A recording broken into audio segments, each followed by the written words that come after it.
కన్యాదానం. పూర్వజన్మ పాపాలను తప్పించే విశిష్టమైన దానం ఏంటి? పాపం చేసిన వాడైనా స్వర్గానికి మళ్లీ చేరే మార్గం ఉందా?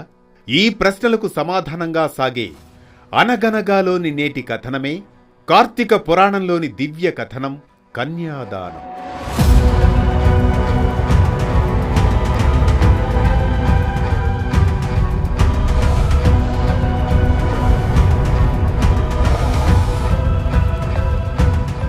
అనగనగా వశిష్ఠ మహర్షి జనక మహారాజుకు వివరించిన సంపూర్ణ కార్తీక మహాపురాణం వశిష్ఠుడు జనకునితో ఇలా అంటాడు.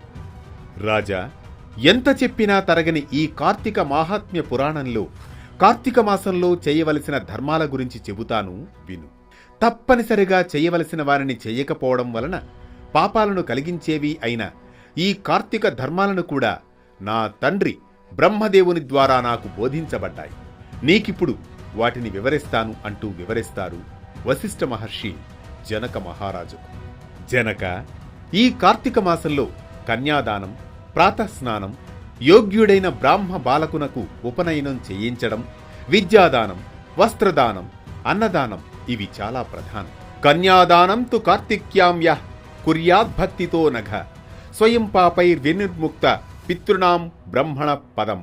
కార్తీకంలో కన్యాదానం ఆచరించినవాడు స్వయంగా తరించడమే కాక వారి పితృదేవతలందరికీ కూడా బ్రహ్మలోక ప్రాప్తిని కలిగించినవాడవుతాడు.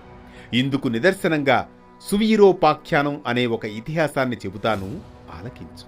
అనగనగా ద్వాపరయుగంలో వంగదేశానికి సువీరుడనే ఓ రాజు ఉండేవాడు. అతను చాలా గర్విష్టి, దుర్మార్గుడు. కాని అతని భార్య మాత్రం ఎంతో సుగుణవతి. కొంతకాలం తర్వాత సువీరుడు తన రాజ్యాన్ని కోల్పోతాడు. రాజ్యం, ధనం, సైన్యం అన్నీ పోయి అడవుల్లోకి సతితో కలిసి కందమూలాలు తింటూ బతుకుతూ ఉంటాడు. అలా కొద్ది రోజులు గడుస్తూ ఉండగా రాణి గర్భవతవుతుంది. సువీరుడు నర్మదా నది దగ్గర ఓ చిన్న పర్ణశాల కట్టుకుంటాడు.